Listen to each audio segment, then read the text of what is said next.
คุณรู้ไหมตอนที่ผมทะเลาะกับแฟนของผมจะกลับมาดูวิดีโอนี้เสมอมันทำให้ผมได้คิดว่าตอนที่เรามีความสุขนั้นไม่ชนะความโกรธของผมทั้งหมดได้เลย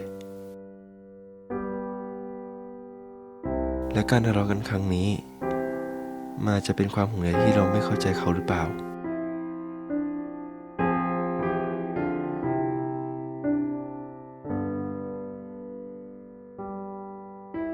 หลายครั้งผมคิดว่าผมเป็นคนที่ถูกเสมอแต่ซึ่งจริงๆแล้วมันไม่ใช่เลยแล้วคุณล่ะคิดเหมือนผมหรือเปล่า